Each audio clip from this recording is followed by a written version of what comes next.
Boa tarde, todos que estão aqui para esse grande evento, o TEDx, né?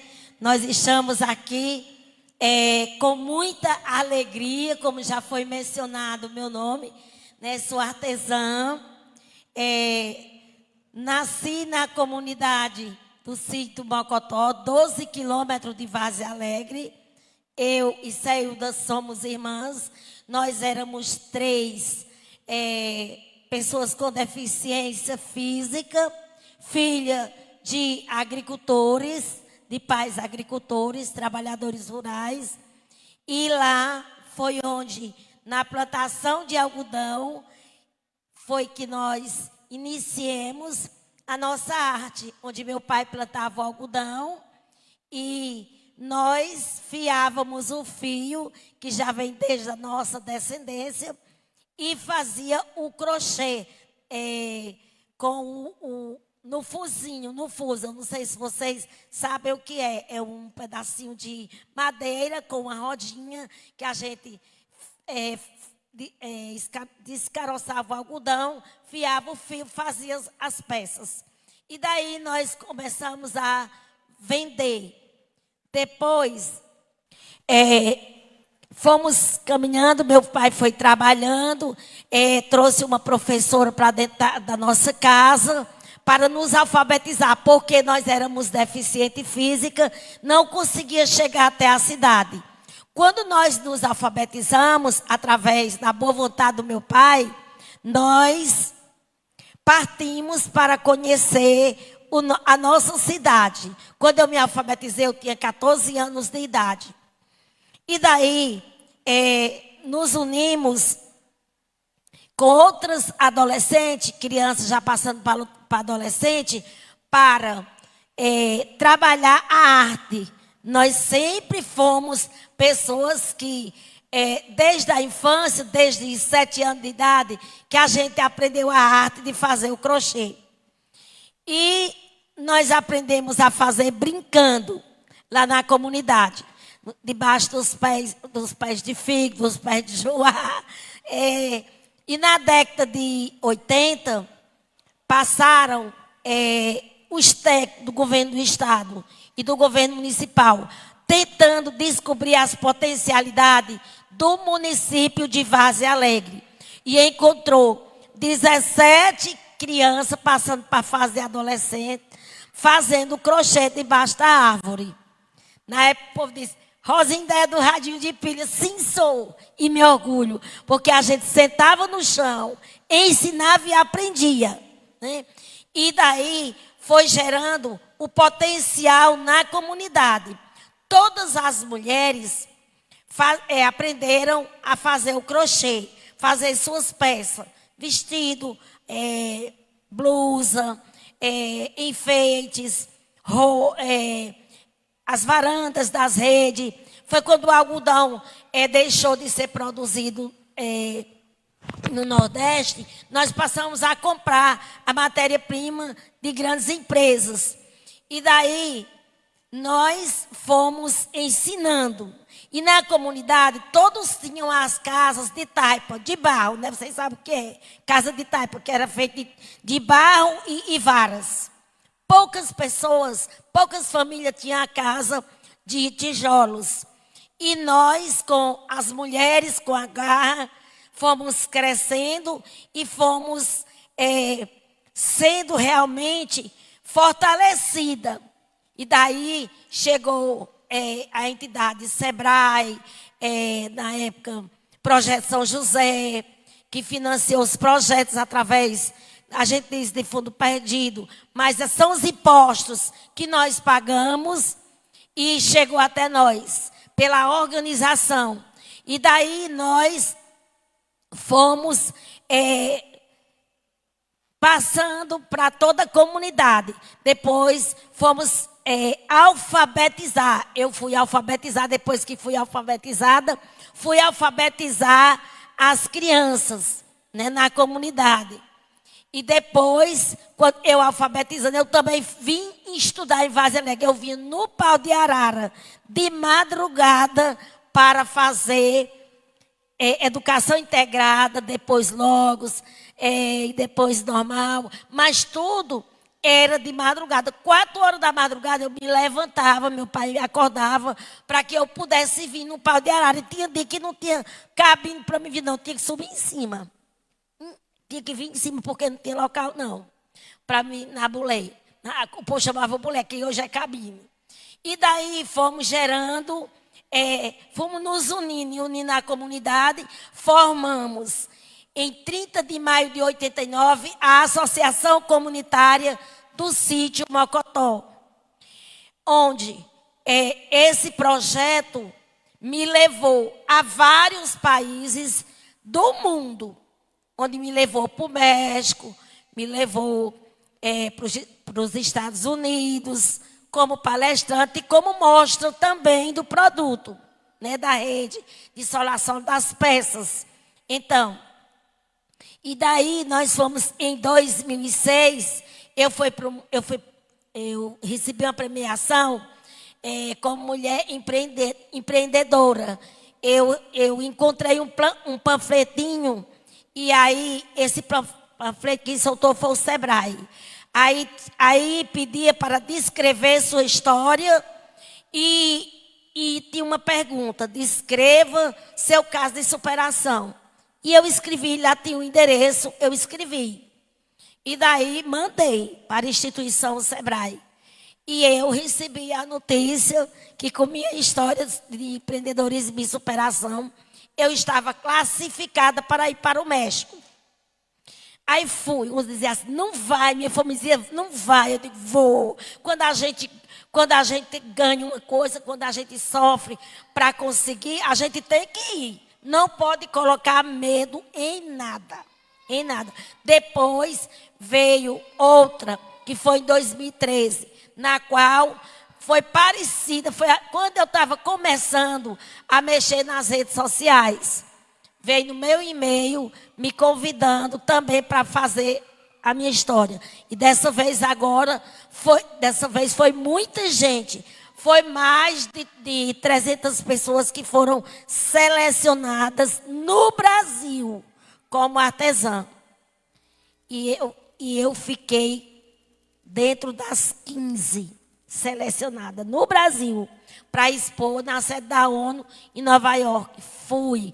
Minha família dizia assim, não vai não, que tu é deficiente, tu não sabe falar a língua. Não, eu digo, eu não sou muda, eu vou.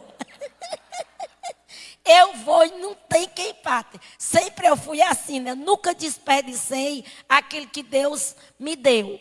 E fui. Levei a história da minha comunidade, das mulheres, levei a história de Várzea Alegre, na qual nós fomos mencionados na Câmara Municipal de Várzea Alegre. Eu e Ricardo Oliveira foi quem divulgamos o município de Várzea Alegre. Ele, com o certificado, né, que ele tinha ganhado o troféu de matemático, e eu como artesã, né, nós dois, Ricardo, não sei se você... Nós fomos divulgados. Então, isso, com essa história, com essa caminhada, eu fui professora da comunidade, alfabetizei. Não tinha local, mas alfabetizei na sala da minha casa. Depois, continuamos a história. Hoje, na comunidade de Mocotó, nós temos vida de qualidade. Temos, porque lá hoje funciona tudo. Tem energia trifásica, porque quem lutou foi nós. Nós, os comunitários, e a força feminina. Hoje tem energia elétrica, hoje tem água de qualidade, tem açude público, tem a mini fabriquinha de rede da comunidade, que é onde as mulheres depositam os seus trabalhos, por exemplo. É lá onde é colocado toda a matéria-prima. Porque não funciona assim diretamente. Por quê? Porque não é uma fábrica propriamente. É um trabalho de arte que não só ajuda, mas como dá oportunidade à pessoa crescer, a estudar, porque é através do crochê, das vendas das peças, que a gente se mantém, que nós mulheres nos mantemos. E ainda mais ajuda quem tem filhos, marido, ajuda a sua família dentro de sua casa. Aí o povo diz, artesanato não é nada não dá. Não é. Artesanato é uma profissão riquíssima que eu reivindico aos governantes, governo do Estado, para que possa as escolas não deixar se perder. Porque é uma profissão. Então, a gente vem trabalhando, nos unindo, para divulgar aquilo que a gente faz, tanto nas redes sociais como ao vivo. Eu já fui palestrante de várias universidades daqui, de todas da região do Cariri. Então, eu conheço todos os estados do Brasil como palestrante, de pequenas e grandes empresas. Também viajo muito e aquilo que sempre eu desejei que eu tivesse, eu reparti com alguém. Não ficou comigo sozinha. O que eu sei, quem não sabe na comunidade, quem não aprendeu é porque não quis. Mas a oportunidade, eu dei na comunidade de sentar no chão, de trazer, às vezes, eu vou dizer uma palavra aqui, de brigar com as instituições para dar curso. Não, porque aqui é um sítio pequeno, é uma comunidade, depois você vai dar aqui, que o povo mora aqui, não é lá em Vazia Alegre, não, você vai dar aqui. Se quiser dar o curso, é aqui. E assim, nós conseguimos vários e vários cursos. Né? Conseguimos casa digital. Hoje nós temos uma antena, porque a Serra Negra é alta, é a Serra do Pico mais alto do município de Vazia Alegre. Nós temos uma antena digital, que é para quando as instituições vêm dar cursos lá, a gente fazer lá dentro da associação.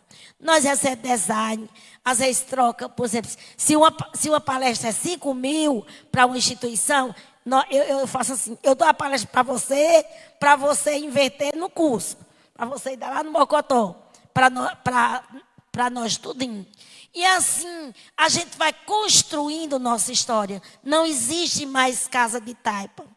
Todo mundo tem água encanada. Todo mundo tem vida digna. A saúde da família também tem uma vez por mês lá na comunidade. Nós recebemos, eu acho que nenhuma comunidade por aqui recebeu uma autoridade como o governo do estado na sua comunidade. Nós recebemos. Vai para Vazia Alegre? Vai. Mas nós vamos levar o governo do estado do Ceará e as autoridades maiores na comunidade para eles conhecerem de perto o nosso trabalho. Porque a única comunidade que tinha recebido um projeto em 2007, que estava com o projeto na entrada do governo novo, tinha sido nós. E eu levei esse projeto, juntamente mais 4 pessoas, que a gente nunca vai só para reivindicar uma coisa, sempre vai com alguém acompanhando lá da comunidade. E a gente, esse projeto foi liberado, aí eu olhei para ele e disse, olhe, liberou o projeto, mas nós vamos organizar tudo e quem vai inaugurar é a Vossa Excelência. Ele olhou assim para o secretário o secretário dele, e aí disse assim, vamos lutar. Aí nós fomos organizando, e recebemos essas autoridades. Então, nós temos história no município de Vazia Alegre, no estado do Ceará e no mundo. Se perguntar quem é as meninas do Mocotó, todo mundo rapidinho já sabe quem é. Se chegar na secretaria do governo, sabe quem é. Se chegar aqui em Vazia Alegre, sabe quem é. Se chegar no Crato Juazeiro, Expocrato. Então, tudo isso não foi fácil. Não foi fácil chegar a uma comunidade onde não existe mais analfabetismo, mortalidade infantil, pobreza extrema. Não existe na nossa. Não existe. Agora vocês perguntam, e vocês não brigam? Não, briga. Mas não tem um intrigado. Não tenho intrigado. Quando termina as reuniões, sai por a porta da cozinha do outro, tomando café. Ei, tá feio o café, ei. Um dá um pedaço de doce, outro dá um pedaço de pão que fez de arroz de manhã. Mas nós não temos intrigado, graças a Deus, na nossa comunidade. E é porque nós brigamos pelo objetivo comum para todos. Não brigamos para um sozinho. Então, por isso que nós somos chamados as meninas do Mocotó. Por quê? Meninas do Mocotó. Porque sempre nós fomos pequenas e ainda somos, e nós temos esse nome, essa característica. Então, o slogan nosso pequenininho são 3 menininhas, três bonequinhas. Então, expressando o que nós somos. E também fui catequista, ainda hoje sou catequista da comunidade, sou educadora da fé, tem capela lá, tem açude público, água encanada de qualidade, alimentação. Quando um adoece, a gente se preocupa, vê quem chega na comunidade, de onde vem, o que é que ele sabe fazer. Por que é que ele veio para a comunidade? Porque se a gente não cuidar do outro, mais tarde, o outro também vai se tornar um peso para nós. É assim. A gente tem que cuidar não só da gente, mas também cuidar do outro. Não importa. E Rosinha, é difícil? É. Não é fácil. Não é fácil.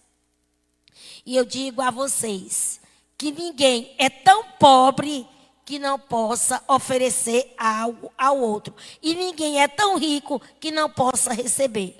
Então a deficiência não é um problema. O preconceito, sim. O preconceito, sim. Mas a deficiência, não. Então, todo esse trabalho aí, tudo existe na comunidade que eu coloquei aqui. Né? São rodadas de conversa, diálogo, planejamento para os projetos, reuniões com as instituições. É assim que nós trabalhamos. Não é fácil, mas quando a gente